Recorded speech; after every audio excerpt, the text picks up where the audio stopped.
One of the ways we can help children build stronger friendships is to have stronger social cues or social skills. And I want to share with you three valuable things that you can help children do as they are relating to friends and trying to increase friendships, relating to authorities like a teacher at school and so on. These are three good social skills that children can learn. One is to remember the person's name. And to remember their name, that's very important because you're going to use their name as you talk to them. The second thing is to greet them. So maybe those can go together. You're greeting your friends by name. Say, hi, Bill, or hi, Mrs. Smith, when you're greeting them. And so that becomes very important. And people appreciate that. And it often opens the door for further conversations. So we want children to learn how to greet, and we practice that at home. When children see you in the morning, they should be able to greet you and say, good morning.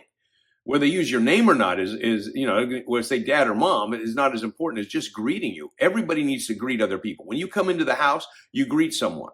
If a young person's in the habit of not greeting and just kind of being self-focused, then they have a problem, and they need to learn how to greet, because greeting is a very important part of relationships. It's the oil in the machine that often opens the door for further conversation. Just imagine you greet someone, and sometimes you're greeting and say, how you doing?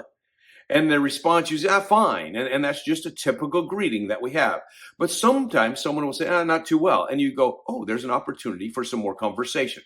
Greeting is a very important part of social interaction, and we want our children to be able to experience it and practice it. It's a good, healthy thing for them to do in social situations, and they can practice it in life. The next thing they're going to do is learn how to ask questions and then follow-up questions. Now, this is important because it's a way to open conversations. What kind of questions can you ask? And then you want to ask a follow-up question. I was in my grandson's home. I was with my son and his whole family. We're sitting around the table. And we're eating, and we're just enjoying the food. And my grandson, who was 8 years old at the time, says to me, Grandpa, what do you do when you're not working? And I thought, what an interesting question by a boy who's 8 years old asking me this question. So I said, well, and I had to think about it for a minute because I work a lot and I enjoy my work a lot. And so I said, well, I do have bird houses or bird feeders in my backyard. And I like watching the birds come and eat.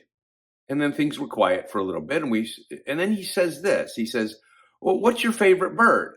And then the rest of the family started laughing. And I'm thinking, oh, I didn't get the joke. What's so funny?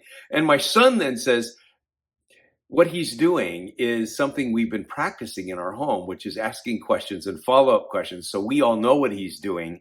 And so it was being displayed there around the table.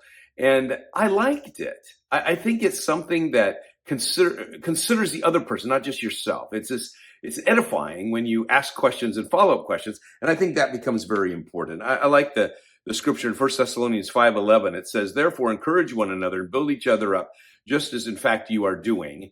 And one of the ways that we can do that is by asking questions and follow-up questions. So when we do that, then we're showing that we're listening to someone and we're actually interested in them. And that can increase the appreciation that other people have for us. It can build friendships. It can increase our social skills.